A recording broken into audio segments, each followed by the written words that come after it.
Hi friends, ಎಲ್ರಿಗೂ ನಮಸ್ಕಾರ.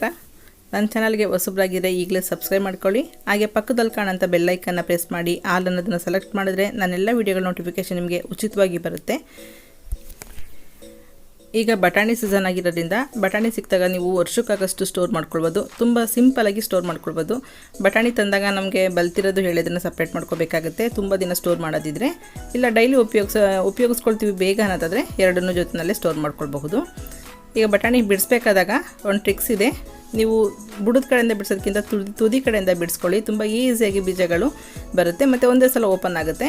ನಿಮ್ಗೆ ಅವಾಗ ಕಾಳು ಹಾಳಾಗಿದ್ರೂ ಕೂಡ ಗೊತ್ತಾಗುತ್ತೆ, ಡಬ್ಬಲ್ ಕೆಲಸ ಇರೋದಿಲ್ಲ. ನೋಡಿ, ಬುಡದ ಕಡೆಯಿಂದ ಬಿಡ್ಸೋಕೆ ಹೋದಾಗ ಅಷ್ಟು ಈಸಿಯಾಗಿ ಬರೋಲ್ಲ. ಆದರೆ ತುದಿ ಕಡೆಯಿಂದ ತುಂಬ ಈಸಿಯಾಗಿ ಬಿಡಿಸ್ಕೊಳ್ಬಹುದು. ಮತ್ತು ಬಿಡಿಸ್ಬೇಕಾದಾಗಲೇ ನೀವು ಎಳೆದು ಮತ್ತು ಬಲ್ತಿರೋದನ್ನು ಸಪ್ರೇಟ್ ಮಾಡ್ಕೊಳ್ಬೋದು. ಬಿಡಿಸಿದಾಗಲೇ ಗೊತ್ತಾಗುತ್ತೆ ನಿಮಗೆ ಸ್ವಲ್ಪ ಬಲ್ತಿಲ್ಲ ಬಟಾಣಿ ಕಾಯಿ ಅಂದಾಗ ಈ ರೀತಿ ಸಣ್ಣ ಸಣ್ಣ ಪೀಚ್ಗಳು ಬರ್ತದಲ್ಲ, ಅದನ್ನು ಸಪ್ರೇಟ್ ಬೌಲಲ್ಲಿ ಇಟ್ಕೊಳ್ಳಿ. ನಾವು ಬೇಯೋದಕ್ಕೆ ಹಾಕಿದಾಗ ಅದು ಬೇಗ ಬೆಂದೋಗುತ್ತೆ, ಆವಾಗ ಚೆನ್ನಾಗಿರಲ್ಲ, ಪಿಚ್ಕ ಅಂತಿರುತ್ತೆ. ಹಾಗಾಗಿ ನೀವು ಬಟಾಣಿ ಎಳೆ ಬೀಜಗಳನ್ನೆಲ್ಲ ಸಪ್ರೇಟ್ ಮಾಡಿಕೊಂಡ್ರೆ ನೀವು ತಕ್ಷಣ ಏನಾರು ಅಡುಗೆಗಳು ಮಾಡುವಾಗ ಕರಿ ಮಾಡಿದಾಗ ಅದನ್ನು ಉಪಯೋಗಿಸ್ಕೊಳ್ಬೋದು. ಈ ರೀತಿ ಬಿಡಿಸ್ಬೇಕಾದಾಗಲೇ ಸ್ವಲ್ಪ ಕೇರ್ಫುಲ್ಲಾಗಿ ಬಿಡಿಸಿದ್ರೆ ಡಬ್ಬಲ್ ಕೆಲಸ ಬರೋದಿಲ್ಲ ನಮಗೆ. ಕಾಳುಗಳು ಕೂಡ ಸ್ವಚ್ಛವಾಗಿರೋದು ಗೊತ್ತಾಗುತ್ತೆ, ಹಾಗೆ ಎಳೆ ಕಾಳುಗಳು ಕೂಡ ಸಪ್ರೇಟ್ ಆಗುತ್ತೆ. ಈ ರೀತಿ ಬಲ್ತಿರೋ ಕಾಳನ್ನೆಲ್ಲ ಸಪ್ರೇಟಾಗಿ ತೆಗೆದಿಟ್ಕೊಂಡಿದ್ದೀನಿ, ಎಳೆ ಕಾಳುಗಳನ್ನೇ ಸಪ್ರೇಟಾಗಿ ತೆಗೆದಿಟ್ಕೊಂಡಿದ್ದೀನಿ. ನೀವು ಸ್ಟೋರ್ ಮಾಡೋದಿದ್ರೆ ಎರಡನ್ನೂ ಕೂಡ ಸಪ್ರೇಟಾಗಿ ನೀರಿನಲ್ಲಿ ಒಂದು ಸಲ ಕುದಿಸಿ ಸ್ಟೋರ್ ಮಾಡ್ಕೊಳ್ಬೋದು. ನಾವು ಬಟಾಣಿನ ಸ್ಟೋರ್ ಮಾಡೋದಕ್ಕೆ 1 ಸ್ಪೂನಷ್ಟು ಸಕ್ಕರೆ, 1 ಟೀ ಸ್ಪೂನ್ ಸಾಕಾಗುತ್ತೆ. ಯಾಕೆಂದರೆ ನನಗೊಂದು ಇಲ್ಲಿ ಅರ್ಧ kg ಅಷ್ಟೇ ಸ್ಟೋರ್ ಮಾಡ್ತಾಯಿದ್ದೀನಿ.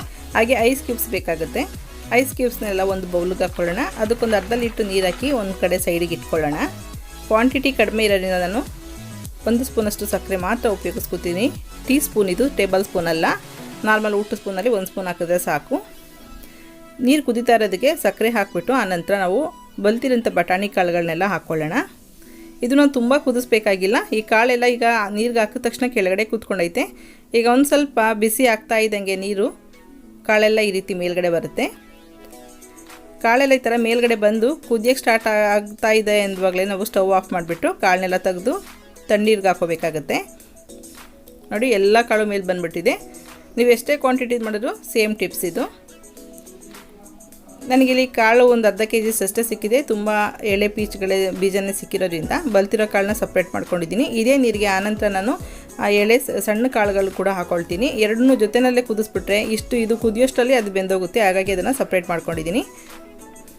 ನಾನು ಆಗಲೇ ಒಂದು 4 kg ಅಷ್ಟು ಸ್ಟೋರ್ ಮಾಡಿ ಇಟ್ಕೊಂಡಿದ್ದೀನಿ. ಹಾಗಾಗಿ ನಿಮಗೆ ಒಂದು ಅರ್ಧ kgನಲ್ಲಿ ಯಾವ ರೀತಿ ಮಾಡ್ಕೊಳ್ಳೋದು ಅಂತ ಮಾತ್ರ ತೋರಿಸ್ಕೊಡ್ತಾ ಇದ್ದೀನಿ.